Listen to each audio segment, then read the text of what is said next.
तो इस वीडियो में हम लोग 3 मिनट में सीखेंगे MICRO और MACRO में क्या डिफरेंस है ना। MICRO और MACRO में क्या डिफरेंस है, ये 3 मिनट में हम लोग सीखने वाले हैं। तो MICRO का जो सिंपल मीनिंग होता है, ये होता है इंडिविजुअल यूनिट का स्टडी करना, है ना। जो MICRO होता है उसका क्या मीनिंग होता है, इंडिविजुअल यूनिट के बारे में अध्ययन करना। और किसी भी कंज्यूमर और फर्म के बारे में अगर हम अध्ययन करते हैं तो ये इसका बेस्ट एग्जांपल है MICRO का। लेकिन अगर मैक्रो इकोनॉमिक्स की बात करें तो ये पूरे इकोनॉमी के स्टडी करता है ना। ये पूरे इकोनॉमी को क्या करता है, स्टडी करता है, यानी इकोनॉमी एज ए होल, है ना। जैसे अगर हम एग्जांपल के लिए ले तो इसका क्या है, नेशनल इनकम है, इन्फ्लेशन है, पॉवर्टी है, एम्प्लॉयमेंट है ना। तो सिंपल जो दोनों में डिफरेंस है क्या है, MICRO मतलब हो गया छोटा और MACRO इसका मतलब हो गया बड़ा, है ना। तो जो मेन डिफरेंस है उसको हम लोग 3 कैटेगरी मतलब 3 चीज़ों पे फोकस करके इसके डिफरेंस को हम लोग समझेंगे। तो सबसे पहला जो है वो है यूनिट ऑफ स्टडी, है ना, यूनिट ऑफ स्टडी। तो यूनिट ऑफ स्टडी में क्या होगा कि मैक्रो में हम को किसी भी इंडिविजुअल के बारे में समझते हैं, मैक्रो में जो है किसी भी इंडिविजुअल के बारे में समझते हैं। और दूसरा क्या हो जाएगा, MACRO में जो है पूरे इकोनॉमी के बारे में समझते हैं, यानी economy as a whole.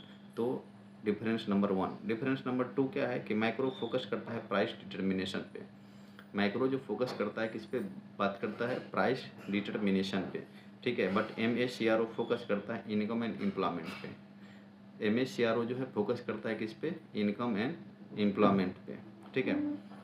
Point number 3 है उसके स्कोप, यानी कि MICRO का क्या स्कोप है और MACRO का क्या स्कोप है। तो MICRO क्या होता है, लिमिटेड होता है, ठीक है।